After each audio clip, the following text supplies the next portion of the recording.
ओम नमो भगवते वासुदेवाय ओम नमो भगवते वासुदेवाय ओम नमो भगवते वासुदेवाय नारायणो नमस्कृत्यं नरं चैव नरोत्तमं देवीं सरस्वतीं व्यासं ततो जयमुदीरनष्टप्रायश अभद्रक्षनित्यं भागवत सेव्या भगवती उत्तमश्लोके भक्तिर्भवतीनं शुभं करोति वाचानं भङ्गुं लङ्घायते हिरण्यकृपातमहं वन्दे श्रीगुरुदिनतारिणं परमानन्दमाधवं श्रीचैतन्येश्वरम् ओम अज्ञानतिमिरान्धस्य ज्ञानागणशलाकया चक्षुं मिलितं येन तस्मै श्रीगुरुवे नमः नमो ओं विष्णुपदाय कृष्णप्रस्थाय पदाय श्रीमती जयपदाक स्वामी नमो नमो अथर्वदाय नित्यकृपणिक औरवत्तम नगर करामधारिणी नमो ओं विष्णुपदाय कृष्णप्रस्थाय पदाय श्रीमती भक्ति वेदांत स्वामी नामिने नमस्ते सरस्वती देवी गौरवाणी प्रचार निर्विशेष शून्यवादी भाषा देशधरणी जय श्री कृष्ण चैतन्य प्रभु नित्यानंद श्री अद्वैत गदाधर शिवासादि गौर भक्त वृंद हरे कृष्ण कृष्ण कृष्ण हरे हरे हरे राम राम राम हरे हरे हरे कृष्ण எல்லாருக்கும் நமஸ்காரம். இன்னைக்கு நாம ஸ்ரீமத் பாகவதம் 8வது ஸ்கந்தம் ஸ்டார்ட் பண்ண போறோம். ஆக்சுவலா பாகவதத்துல வந்து நமக்கு 10 அங்கங்கள் இருக்குன்னு பார்த்தோம். சர்க, விசர்க, ஸ்தானம், போஷணம், உதய, மன்வந்திர, ஈஷானுகதா, நிரோத, முக்தி, ஆஸ்ரய. ஓகேங்களா? இதுல வந்து நாம வந்து சர்க பார்த்தாச்சு ஆல்ரெடி. 3வது ஸ்கந்தத்துல 11வது அத்தியாயம் வரை நம்ம என்ன பார்த்தோம்? 5லிருந்து 11 வரை நம்ம வந்து சர்க்கா பார்த்தோம். அடுத்து 12லிருந்து 20 வரையும் விசர்க பார்த்தோம். ஓகேங்களா? அதுக்கப்புறம் 5வது ஸ்கந்தத்துல 16லிருந்து 26 வரையும் ஸ்தானம் பார்த்தோம். அடுத்தது 6வது ஸ்கந்தம் போஷணம் பார்த்தோம். 7வது ஸ்கந்தம் உதய. ஸோ பகவான் வந்து அந்த பக்தியை எப்படி தூண்ட பிரகல்லாதனுக்கு, ஸோ அதை பற்றி நம்ம வந்து பார்த்தாச்சு 7வது ஸ்கந்தத்தில் இல்லையா? இப்போ வந்து மன்வந்தரக. ஸோ இது வந்து நமக்கு இந்த 8வது ஸ்கந்தத்தில் வருது. ஸோ இந்த 8வது ஸ்கந்தத்தில் மன்வந்தரங்கள் எத்தனை பேர் இருக்காங்க அவங்கள பற்றியெல்லாம் நம்ம வந்து இதில் பார்க்க போகிறோம். நம்ம வந்து மொத்தம் 14 மனுக்கள் இருக்காங்க. எத்தனை? 14 மனுக்கள் இருக்காங்க. அந்த 14 மனுக்களை பற்றி நம்ம வந்து இந்த ஸ்கந்தத்துல பார்க்க போறோம். இதுல மொத்தம் 24 அத்தியாயங்கள் இருக்கு. இந்த 8வது ஸ்கந்தத்துல 24 அத்தியாயங்கள் இருக்கு. ஸோ முதல் அத்தியாயம் என்ன அப்படின்னா பிரபஞ்ச நிர்வாகிகளான மனுக்கள். ஸோ அவங்களை பற்றி பார்க்க போறோம். முதல்ல வந்து பரீட்சித் மகாராஜ் வந்து கேட்கிறார். ஏன்னா இந்த ஸ்வயம்புவ மனு வம்சத்தை பத்தி நாம வந்து இவ்வளோ பார்த்தாச்சு. ஸோ மற்ற வம்சங்கள், மற்ற மனுக்கள், இவங்களை பற்றியெல்லாம் எங்களுக்கு சொல்லுங்களேன். ஏன்னா இந்த அத்தியாயத்தில் இருக்கிறதே 33 ஸ்லோகங்கள் தான். ஸோ அவர் கேட்குறாரு, எங்களுக்கு அதை பத்தி சொல்லுங்க. ஏன்னா மற்றவங்களோட வம்சத்தை பத்தியும் நாங்கள் வந்து தெரிஞ்சுக்கணும் இல்லையா அப்படின்னுட்டு அவர்கிட்ட கேட்குறாரு. சுகதேவரே, நீங்க வந்து ரொம்ப ரொம்ப சிரேஷ்டமானவர். உங்களுக்கு தெரியாததுன்னு ஒண்ணுமே கிடையாது. ஸோ அனைத்தை பற்றியும் உங்களுக்கு வந்து ஞானம் இருக்கு. இப்படி பல்வேறு மன்வந்தரங்கள், அந்த மனுக்கள், ஸோ அந்த நேரத்துல பகவான் என்னென்ன செயல்கள் செஞ்சார், பகவான் என்னென்ன அவதாரம் எடுத்தார், அதை பற்றி எங்களுக்கு சொல்லுங்க. ஏன்னா நாங்க வந்து ரொம்ப உற்சாகமா இருக்கோம் அதை பத்தி கேட்கறதுக்கு. ஏன்னா இவ்வளோ காலம் நம்ம எதை வெறும் ஸ்வயம்பு மனு அவங்கள பத்தியே பார்த்துட்டு இருந்தோம். ஸோ மற்றவங்களை பத்தியும் நான் வந்து தெரிஞ்சுக்கணும், அதை பற்றி நீங்க சொல்லுங்க. இன்னும் ரொம்ப ஆவலா இருக்கு. அப்ப இன்னும் அந்த டைம்ல எல்லாம் அந்த மனுக்களுடைய வம்சத்துல பகவான் இன்னும் என்னென்ன அவதாரம் எடுத்தாரோ தெரியலையே. பகவான் அந்த டைம்ல இன்னும் எப்படி எல்லாம் காப்பாத்தினாரோ தெரியலையே அப்படின்னுட்டு அவருக்கு வந்து ரொம்ப உற்சாகமா இருக்கு. அதனால கேட்டுன்னு இருக்க. இப்பிரபஞ்ச தோற்றம் பகவான் வந்து சிருஷ்டிச்சார். அதே போல அந்த மன்வந்தரங்கள், அதே போல எதிர்காலத்துல இனி வரக்கூடிய மன்வந்தரங்கள், ஏன்னா மொத்தம் 14 மனுக்கள். இப்ப நாம இருக்கிறது 7வது மனு. இன்னும் எத்தனை மனுக்கள் வர போறாங்க? இன்னும் 7 மனுக்கள் வர போறாங்க இல்லையா? ஸோ அப்படி இருக்கும்போது எல்லா மனுக்களை பத்தி எங்களுக்கு சொல்லுங்க.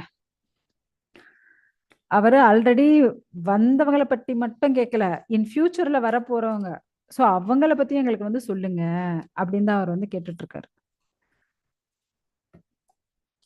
ஏன்னா பாருங்க, இன் ஃபியூச்சர்ல என்ன நடக்க போகுதுன்னு முன்கூட்டியே தெரிஞ்சுக்கிறதுக்கு அவ்வளவு ஆர்வம் அவருக்கு. ஆக்சுவலா நம்ம பார்த்தோம் அப்படின்னா மொத்தம் ஏன்னா பிரம்மாவுடைய ஒரு நாளுங்கிறது என்ன 2000 சதுர்யுகங்கள். அதுல பகல் நேரம் மட்டும் 1000 சதுர்யுகம், இரவு நேரம் 1000 சதுர்யுகம். அதாவது 1000 சதுர்யுகம் அப்படின்னா சத்தியயுகம், திரேதாயுகம், துவாபரயுகம், கலியுகம். இது 4ம் சேர்ந்தது ஒரு சதுரிகம். அது போல 1000 சதுரிகம் வரும். ஸோ அந்த 1000 சதுர்யுகத்துல 14 மனுக்கள் வந்து அரசாட்சி பண்றாங்க. அந்த 14 மனுக்கள் ஒவ்வொருத்தருக்கும் 71 சதுர்யுகங்கள் வரும். இப்ப நீங்க ஆட்சி பண்றீங்களா? ஓகே. நெக்ஸ்ட் இவங்களுடைய ஆட்சி. இப்ப நீங்க நார்மலா நீங்க அரசியல்ல பாத்தீங்க அப்படின்னா யார் ஒருத்தர் இப்ப சீஃப் மினிஸ்டர் ஆறாங்கன்னு வச்சுக்கோங்க. ஸோ அவங்க சீஃப் மினிஸ்டர் ஆனாங்க அப்படின்னா அவங்க கட்சிக்காரங்க தான் என்ன மந்திரிகளாக, எம்எல்ஏக்களாக எல்லாம் வந்து இருப்பாங்க இல்லையா? ஸோ இந்த தொகுதிக்கு இவங்க, ஸோ ஒவ்வொரு தொகுதிக்கும் அவங்க அவங்க ஆளுங்க நியமிக்கிறது. அதே போல ஒவ்வொரு துறைகளுக்கும் இப்ப ஓகே சுற்றுலாத்துறை நீங்க, கல்வித்துறை நீங்க, பொருளாதாரம் நீங்க, ஸோ இப்படி ஒவ்வொன்றுத்துக்கும் அவங்க ஆளுங்க நியமிச்சிருவாங்க இல்லையா? ஸோ அதே போல மனுக்கள் 14 மனுக்கள் இருக்காங்க. அந்த 14 மனுக்களுக்கும் 71 சதுரிகம் அவங்களுடைய ஆட்சி காலம் ஒவ்வொருத்தருக்கும். அந்த 71 சதுரிகம் வரையும் அவங்களுக்கு அவங்களோட, அதாவது அந்த நேரத்துல இவங்க தான் சப்த ரிஷிகளாக இருப்பாங்க, இவங்களுடைய ஆளுங்க. ஸோ அந்த நேரத்துல இவங்க தான் இந்திரனா இருப்பாங்க. அந்த நேரத்துல இவங்க தான் பகவான். ஸோ பகவான் வந்து அந்த டைம்ல அவங்களுக்கு என்ன பிரச்சனைனோ அவர் தான் வந்து காப்பாத்துறது. ஸோ அப்படி வந்து நிர்ணயம் பண்ணப்பட்டிருக்கு. ஸோ அதை பற்றியெல்லாம் நம்ம வந்து பார்க்க போறோம். முக்கியமா இங்க வந்து ஸ்வயம்புவ மனு ஃபர்ஸ்ட் மனு, நெக்ஸ்ட் ஸ்ரோஷிஷ மனு, தேர்டு உத்தம மனு, ஃபோர்த்து தாமச மனு, ஃபிஃப்த் ரைவத மனு, சாக்ஷுஷ மனு, செவன்த் வந்து வைவஸ்வத மனு. ஏன்னா இப்ப நாம இருக்கிறது வைவஸ்வத மனு. ஆல்ரெடி 6 மனுக்கள் முடிஞ்சாச்சு ஓகேங்களா? இப்ப 8th அடுத்தது பாருங்க, இப்ப நம்ம 7th வைவஸ்வத மனு. நம்ம சங்கல்பம் பண்றதா இருந்தாலும் அப்படிதான் பண்ணுவோம் இல்லையா? வைவஸ்வத மனு அப்படின்னுட்டு தான் பண்ணுவோம். அடுத்தது 8th இன் ஃபியூச்சர்ல இன்னும் யாரெல்லாம் வரப்போறாங்க அப்படின்னா சாவர்ணி மனு, தக்ஷ சாவர்ணி 9th, 10th வந்து பிரம்ம சாவர்ணி, 11th வந்து தர்ம சாவர்ணி, 12th வந்து ருத்ர சாவர்ணி, 13th வந்து தேவ சாவர்ணி, 14th இந்திர சாவர்ணி. ஓகேங்களா? ஸோ இப்படி வந்து இந்தந்த மனுக்கள் வந்து ஆட்சி பண்ணுவாங்க. ஒவ்வொரு மனுக்கும் 71 சதுரிகங்கள். ஸோ அந்த நேரத்தில் யார் இந்திரனா இருக்கிறது, அந்த நேரத்தில் யாரு பகவான் வந்து காப்பாத்துறது, அதே போல அந்த நேரத்தில் யாரு சப்த ரிஷிகளாக இருக்கிறாங்க அப்படின்ட்டு அனைத்தையும் வந்து செப்பரேட்டாக இருக்கு. ஸோ அதை பற்றி நம்ம வந்து இதில் பார்க்க போறோம். ஓகே, இப்போ வந்து பரீட்சித் வந்து கேட்டுன்னு இருக்காரு இல்லையா? எனக்கு வந்து இன்னும் எதிர்காலத்தில் இன்னும் எத்தனை மனுக்கள், அந்த மனுக்கள் பத்தியும் எங்களுக்கு வந்து சொல்லுங்க. அந்த டைமில் பகவான் என்னென்ன அவதாரம் எடுக்க போறார்? ஏன்னா பகவான் வந்து எப்பவுமே நித்தியமா இருக்க போறார். ஸோ இங்க இருக்கக்கூடிய ஜீவாத்மாக்கள் தான் மாறிண்டே இருக்கும். கர்மம் பண்ணிட்டே இருந்தா திரும்ப திரும்ப எங்க இப்படியே பிறந்து ஜென்மம் எடுத்து ஜராவியாதையும் சுத்தின்ண்டே இருக்க வேண்டியதுதான். ஸோ யார் ஒருத்தர் பக்தி பண்றாங்களோ, கிருஷ்ணனுக்கு யார் ஒருத்தர் பக்தி பண்றாங்களோ அவங்க ஸ்ட்ரெயிட்டா பகவானுடைய லோகம் கோலோகம் போக முடியும். இந்த பௌதிக உலகத்துல எது நித்தியம், ஆன்மீக உலகமாகட்டும் பௌதிக உலகமாகட்டும், எது நித்தியம் அப்படின்னா பகவான் மட்டும்தான் நித்தியம். மற்ற அனைத்துமே மாற்றங்களுக்கு உட்பட்டதுதான். ஏன்னா மாறிண்டே இருக்கும். பகவான் ஒருத்தர் தான் நித்தியமானவர். நித்தியோ நித்தியானம் சேத்தனோ சேத்தனானாம். அவர் ஒருத்தரே நித்தியமானவர். ஆக்சுவலா இப்ப உங்களுக்கு ஒரு கேள்வி, இந்த பில்டிங் நிலையா இருக்குங்க, இல்ல இந்த இடம் நிலையா இருக்கும் அப்படின்னு எதையாவது நம்மளால சுட்டி காட்ட முடியுமா? அவ்வளவுதான் கேள்வி. ஹரே கிருஷ்ணா. ஸோ இந்த பௌதிக உலகத்துல நித்தியமானதுன்னு எதுவுமே கிடையாது. நித்தியமானது யாரு அப்படின்னா பகவானை தவிர வேற கிடையாது. மீது எல்லாமே என்ன அசாஸ்வதம் தான். சாஸ்வதமானவர் பகவானை தவிர வேற எதுவும் கிடையாது. அதனால நம்ம யாரை பிடிக்கணும்? பகவானை தான் பிடிக்கணும். இப்ப வந்து சுகதேவ கோஸ்வாமி வந்து சொல்ல ஆரம்பிக்கிறார். ஆக்சுவலா இப்போது இருக்கக்கூடிய இந்த கல்பத்துல 6 மனுக்கள் வந்து போயாச்சுப்பா. இப்ப வந்து நாம 7வது மனு காலத்துல இருக்கோம். ஏன்னா ஸ்வயம்பு மனுல இருந்து அனைத்தரும் வந்து வந்து அவங்க கர்த்தவியம் செஞ்சுட்டு போயாச்சு. நம்ம வந்து சுயம்பு மனு அவரை பத்தி மட்டும்தான் பார்த்துட்டு இருந்தோம். மற்றவங்களையும் வந்து நான் வந்து சொல்றேன். ஏன்னா சுயம்பு மனுவுக்கு வந்து எத்தனை குழந்தைகள்? 5 குழந்தைங்க. ஸோ அந்த 5 குழந்தைங்க அவங்களுடைய குடும்பம், அவங்களுடைய பரம்பரை அதெல்லாம் எப்படி இருந்துச்சு? அவங்க யார் யாரை திருமணம் செஞ்சுட்டாங்க? அதுக்கப்புறம் அவங்களுக்கு என்ன நடந்துச்சு? ஸோ இப்படி ஒவ்வொன்றா நம்ம வந்து பார்த்துட்டே போகணும் இல்லையா? ஸோ அதை தான் இங்கே வந்து சொல்லிட்டு இருக்காரு. ஸோ இப்படி எல்லாத்தையும் நம்ம வந்து பார்த்தாச்சு. ஏன்னா 2 பசங்க யாரு? பிரியவர்தன், உத்தானபாதன். ஓகேங்களா? ஸோ அந்த பரம்பரையில் நீங்க பார்த்தீங்க அப்படின்னா உத்தானபாதன் அவ்வளோ ஒரு சிறந்த யாரு? துருவனுடைய அப்பாவா இருந்தவர். ஸோ அந்த பரம்பரையில தான் யாரு பிறந்தாங்க? பிருது மகாராஜ் பகவான் பிறந்தார். அடுத்தது பிரியவர்தன். ஸோ அவங்களுடைய பரம்பரையில நீங்க பார்த்தீங்க அப்படின்னா பகவான் ரிஷபதேவர் பிறந்தார் இல்லையா? அதுக்கப்புறம் 3 பெண்கள் யார் யாரு? தேவஹூதி, ஆஹூதி, பிரசூதி அப்படின்னுட்டு 3 பெண்கள் இருந்தாங்க. அவங்க ஒவ்வொருத்தரும் ஒவ்வொரு பிரஜாபதியை திருமணம் செஞ்சிருந்தாங்க இல்லையா? நீங்க பார்த்தீங்க அப்படின்னா கர்தம பிரஜாபதியா தேவஹூதி திருமணம் செஞ்சுட்டாங்க. ஸோ அவங்களுக்கு பகவான் என்ன வந்து பிறந்தாரு? கபிலரா. ஸோ பாருங்க ஒவ்வொரு பரம்பரையிலும் ஒவ்வொருத்தரா பகவான் வந்து அவதாரம் எடுத்து விடுறாரு. அடுத்தது ஆஹூதி. ஸோ அவங்க பரம்பரையில பகவான் வந்து யக்ஞரா பிறந்தார். அடுத்தது பிரசூதி. அந்தம்மா வந்து தக்ஷ பிரஜாபதியை திருமணம் செஞ்சுட்டாங்க. ஸோ அவங்க பரம்பரையில யாரா வந்து பிறந்தாங்க அப்படின்னா நரநாராயண ரிஷி பத்ரிகாசிரமத்துல போய் இருக்காங்க இல்லையா? ஸோ அந்த நரநாராயண ரிஷி அவங்க வந்து பிறந்தாங்க. ஆக மொத்தத்துல பாருங்க ஸ்வயம்பு மனு பரம்பரையில மொத்தத்திலயும் பகவான் வந்து ஒவ்வொரு அவதாரம் எடுத்தாச்சு இல்லையா? ஏன்னா தன்னுடைய பக்தர்களுடைய பரம்பரைன்னு பகவானுக்கு அவ்வளவு ஒரு பிரியம். பகவான் பக்தர்கள் விட்டு எப்பவுமே இருக்கவே மாட்டார். ஸோ இப்படி சேம்புவனுடைய மகன்கள், மகள்கள், ஸோ இப்படி எல்லாருடைய பரம்பரையிலயும் பகவான் வந்து பிறந்தாச்சு. அதுதான் இங்க யார் சொல்லிட்டு இருக்கிறது?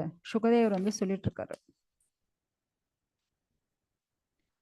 ஏன்னா இத பத்தி நான் வந்து ஆல்ரெடி உங்களுக்கு தேவஹூதி உடைய மகனாக கபிலர் வந்து பிறந்தார் அப்படின்னு 3வது ஸ்கந்தத்திலே நான் வந்து சொல்லிட்டேன்.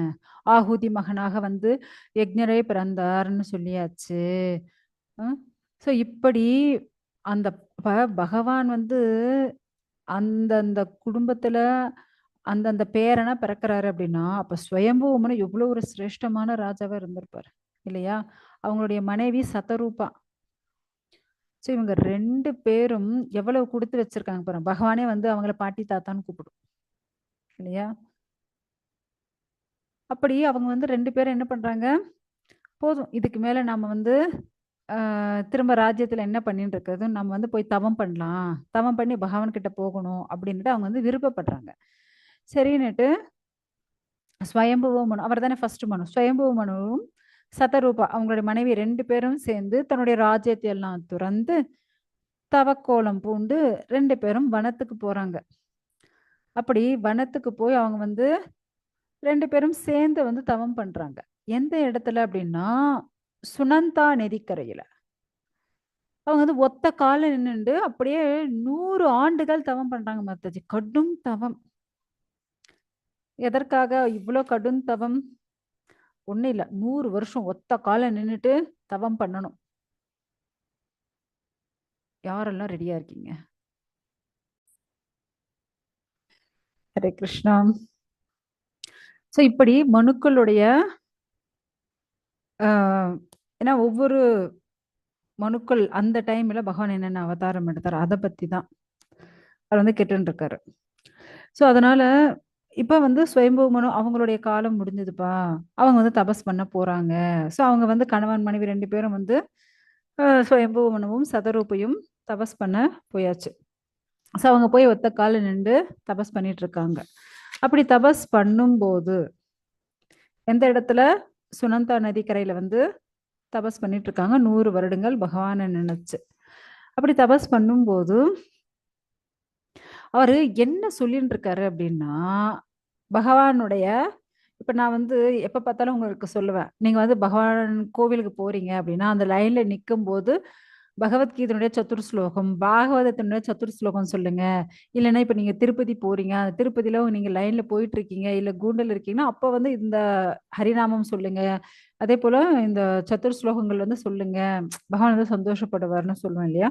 ஸோ அதே போல மனு வந்து இங்க என்ன பண்ணிட்டு இருக்காரு அப்படின்னா, அவர் வந்து பகவானுடைய குளோரிஃபிகேஷன் இதே தான் பண்ணிட்டு இருக்காரு அவரும்.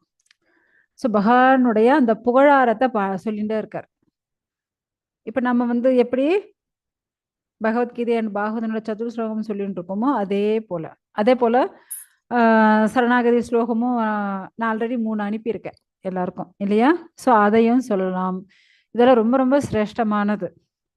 ஸோ அது போல இங்க வந்து மனு வந்து என்ன சொல்லிட்டு இருக்காரு அப்படின்னா, அனைத்து படைப்புக்கும் ஆதாரம் யாரு? பகவான் தான்.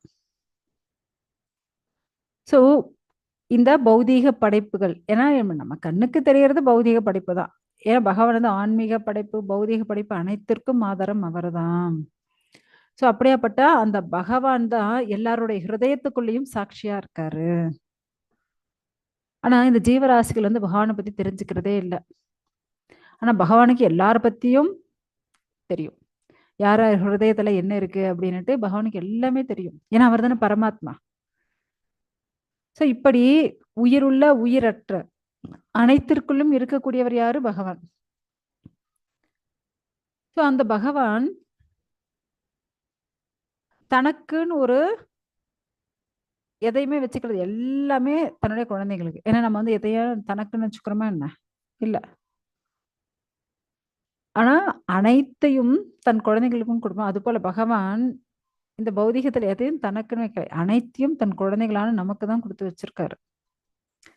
ஆனா இங்க இருக்கிற பௌதிகவாசிகள் என்ன நினைக்கிறாங்க? ஏன்னா பகவான் வந்து இப்ப காத்து கொடுத்திருக்காரு.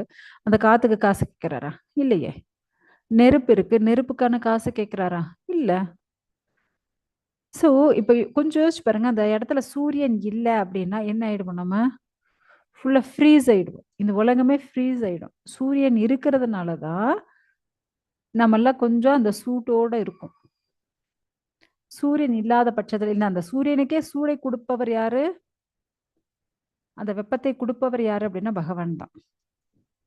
அப்படியாப்பட்ட பகவானுக்கு நம்ம நன்றி சொல்றோமா?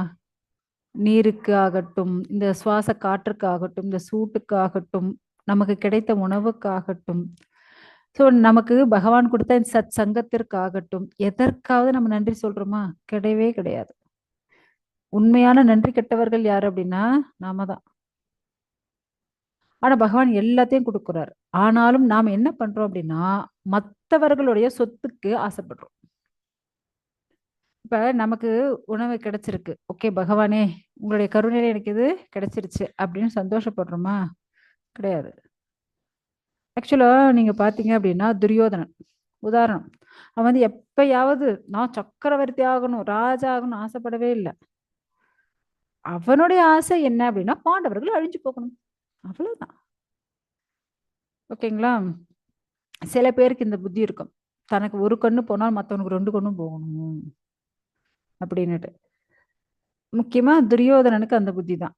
அவன் சக்கரவர்த்தி ஆகணும், அவன் ராஜா ஆகணும், அவன் அரசாட்சி பண்ணணும் அப்படின்லாம் யோசிச்சதே இல்லை அவன்.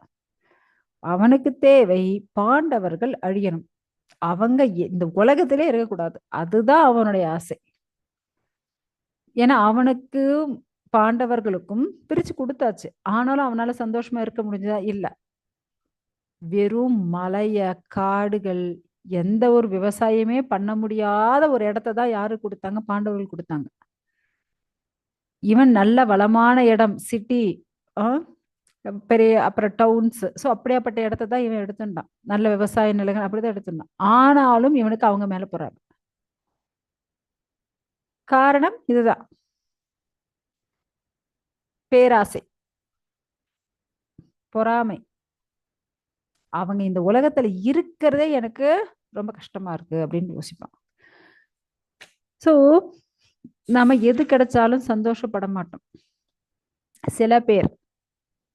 ஆனா இருக்கிறத வச்சுட்டு சந்தோஷமா வாழணும் மனிதர்கள். ஆனா அததான் பண்றதே இல்லை. முக்கியமா இப்படி இருந்தாங்கன்னு வச்சுக்கோங்க, மனிதர்களுக்கும் விலங்குக்கும் வித்தியாசமே இல்லை. ஆகார நித்திர பயம் ஐத்துன்னா சாப்பிட்றது, தூங்குறது, உடலுறவு கொள்றது, தற்காத்து கொள்றது, இந்த சர்க்கிளுக்குள்ளேயே சுத்தின்டே இருக்காங்க. கொஞ்சமாவது பகவானை நினைக்கணும், பகவானுக்கு பக்தி பண்ணணும் அப்படின்ற தோன்றதே இல்லை. என்ன செய்யறது? ஆக்சுவலா பகவானை இடைவிடாமல் நம்ம நினைச்சுட்டே இருக்கணுமா. ஸோ அதனாலதான் நம்ம நம்ம பண்ணக்கூடிய அன்றாட செயல்கள்ல கூட நம்ம பகவானை நினைச்சுட்டு இருக்கோம். அதை தவிர மற்றவர்கள் நம்ம நினைச்சோம்னு வச்சுக்கோங்க, ஸோ அவங்களுடைய பாவம், அவங்களுடைய கர்மம் நமக்கு வந்துடும். ஸோ அந்த ஒரு ஆன்மீக பார்வை நமக்கு இருக்கணும். இப்ப நம்ம யாரை பத்தி யோசிக்கிறோமோ அவங்களுடைய பாவம் உனக்கு வரும். அவங்கள பத்தி பேசுற அவங்களுடைய பாவம் உனக்கு வரும். தேவையா? ஏற்கனவே என்னவோ பாவம் பண்ணிட்டு தான் இங்க பிறந்திருக்கோம். திரும்ப அவளுடைய பாவமே எடுத்து நம்ம தலையில போட்டுக்கணுமா என்ன?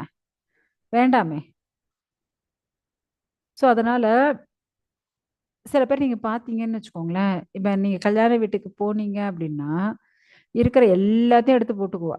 ஆனா சாப்பிடுறத பாருங்க, சும்மா கொஞ்சம் கொஞ்சம் அப்படியே சாப்பிட்டுட்டு மீதி எல்லாத்தையும் அப்படியே அந்த இலைய அப்படியே விட்டுட்டு எழுந்திரிச்சிருவாங்க. அது பார்க்கும்போது எரிச்சலா இருக்கும். வேணும்னா நீங்க அப்பா இது எனக்கு வைக்காத, எனக்கு இது பிடிக்காது அப்படி சொல்லியிருக்கலாமா? அவங்க போடுற வரையும் கம்முனே இருக்கிறது. எல்லாத்தையும் வச்சதுக்கு அப்புறம் சும்மா எல்லாத்தையும் அப்படி டச் மட்டும் பண்ணிட்டு அப்படியே எழுந்துக்கிறாங்க. இது பாவத்தை கொடுக்கும். ஏன்னா உங்களுடைய உணவுகள் பகவான் உங்களுக்குன்னு கொடுத்தாச்சு. அத நல்லபடி கிளீனா தொடச்சு சாப்பிடணும். நீங்க எத்தனை பருக்க எத்தனை வைக்கிறீங்களோ இன்னும் அத்தனை ஜென்மம் எடுக்கணும். ஓகேங்களா? இப்ப சொல்லுங்க. இனி யாராவது மிச்சம் வைக்க போறீங்களா? சாப்பிட்ட உணவுல